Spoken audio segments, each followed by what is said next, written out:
ယာရဲ့အစပြုရာဟာ Big Bang ပါရှေးတုန်းက Big Bang လို့ခေါ်တဲ့ဧရာမပေါက်ကွဲမှုတစ်ခုဖြစ်ခဲ့ပြီးစကြဝဠာတစ်ခုလုံးကိုစတင်ခဲ့ပါတယ်ဒရက်စင်လို့ခေါ်တဲ့အတမ်များဖြစ်လာခဲ့ပါပြီ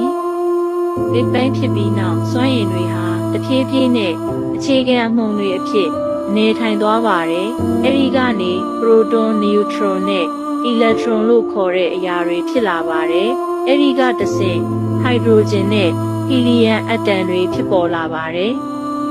ကြယ်ကြီးတွေဖြစ်လာခဲ့ပါပြီ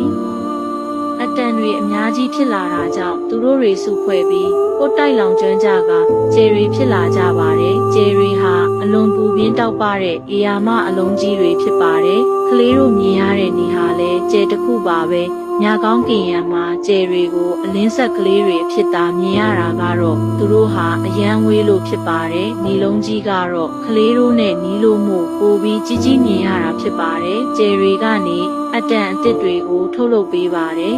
။ကမ္ဘာကြီးဖြစ်လာခဲ့ပါပြီ။အဲ့ဒီအတန်တွေကနေကလေးတို့အခုနေနေတဲ့ကမ္ဘာကြီးဖြစ်လာတာပါ။ကမ္ဘာကြီးဟာလည်းတကယ်ကိုပူမင်းပါပြီ။သူ့ရဲ့အသက်ကနှစ်တန်းထောင်ပေါင်းများစွာရှိပါပြီ။ကမ္ဘာကြီးပေါ်ကသက်ရှိသက်မဲ့အရာအလုံးဟာလည်းကြယ်တွေကထုတ်လုပ်တဲ့အတန်တွေနဲ့ပဲဖွဲ့စည်းထားတာဖြစ်ပါတယ်။ကြယ်တွေကနေဆင်းသက်လာကြပါတယ်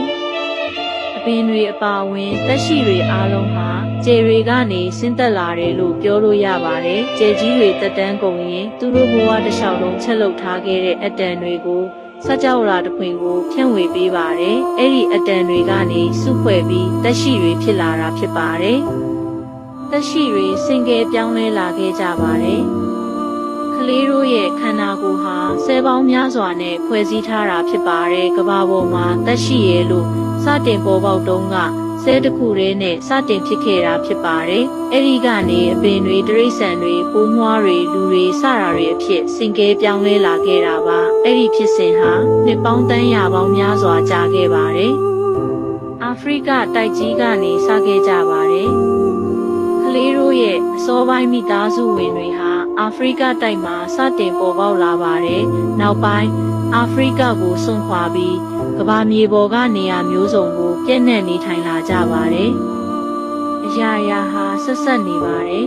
။ကလေးတို့အပါအဝင်သက်ရှိသက်မဲ့အရာရာတိုင်းဟာ Big Bang နဲ့စခဲ့တဲ့စွန့်စားခန်းကြီးကိုဖျက်ဆီးနေရတာပါ။ဒါကိုနားလည်ခြင်းအပြင်စကြဝဠာထဲမှာအရာရာဟာဆက်ဆက်နေတယ်လို့သိမြင်နိုင်ပါတယ်။ဒါတွေကိုနားလည်ခြင်းဟာအရာရာကိုမေတ္တာစိတ်၊ကရုဏာစိတ်နဲ့သိမြင်နိုင်ဖို့ကလေးတို့ကိုသတိပေးနေတာပဲဖြစ်ပါတော့တယ်။နောက်ထပ်လည်းဗဟုသုတရစရာတွေအများကြီးတင်ပေးသွားပါဦးမယ်။ Like and share လုပ်ပေးထားကြပါနော်။